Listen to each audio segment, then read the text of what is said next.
சங்கீதம் 27. தாவீதின் சங்கீதம். கர்த்தரின் வெளிச்சமும் என் இரட்சிப்புமானவர், யாருக்கு பயப்படுவேன்? கர்த்தர் என் ஜீவனின் பலனானவர், யாருக்கு அஞ்சுவேன்? என் சத்துருக்களும் என் பகைஞருமாகிய பொல்லாதவர்கள் என் மாம்சத்தை பட்சிக்க என்னை நெருக்குகையில் அவர்களே இடறி விழுந்தார்கள். எனக்கு விரோதமாக ஒரு பாளையம் இறங்கினாலும் என் இருதயம் பயப்படாது. என் மேல் யுத்தம் எழுப்பினாலும் இதிலே நான் நம்பிக்கையாயிருப்பேன். கர்த்தரிடத்தில் ஒன்றை நான் கேட்டேன், அதையே நாடுவேன்.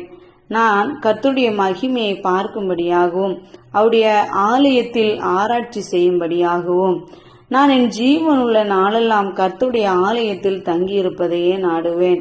தீங்கு நாளில் அவர் என்னை தம்முடைய கூடாரத்தில் மறைத்து என்னை தமது கூடார மறைவிலே ஒளித்து வைத்து என்னை கன்மலையின் மேல் உயர்த்துவார். இப்பொழுதும் என் தலை என்னை சுற்றிலும் இருக்கிற என் சத்துருக்களுக்கு மேலாக உயர்த்தப்படும்.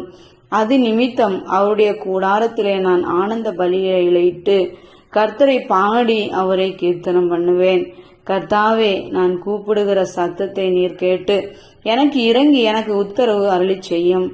என் முகத்தை தேடுங்கள் என்று சொன்னீரே, உம்முடைய முகத்தையே தேடுவேன் கர்த்தாவே என்று என் இருதயம் உம்மிடத்தில் சொல்லிற்று. உமது முகத்தை எனக்கு மறையாதேயும், நீர் கோபத்துடன் உமது அடியேனை விலக்கி போடாதேயும்.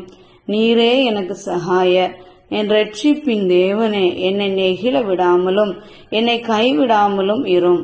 என் தகப்பனும் என் தாயும் என்னை கைவிட்டாலும் கர்த்தர் என்னை சேர்த்து கொள்ளுவார். கர்த்தாவே, உமது வழியை எனக்கு போதித்து என் எதிராளிகளின் நிமித்தம் செவ்வையான பாதையில் என்னை நடத்தும். என் சத்துருக்களின் இஷ்டத்துக்கு என்னை ஒப்புக்கொடாதேயும். பொய் சாட்சிகளும் ஆக்கிரமித்து சீறுகிறவர்களும் எனக்கு விரோதமாய் எழும்பி இருக்கிறார்கள். நானோ ஜீவனுள்ளோர் தேசத்திலே கர்த்தருடைய நன்மையை காண்பேன் என்று விசுவாசியாதிருந்தால் கெட்டு போயிருப்பேன். கர்த்தருக்கு காத்திரு, அவர் உன் இருதயத்தை ஸ்திரப்படுத்துவார். திடமனதாயிருந்து கர்த்தருக்கே காத்திரு.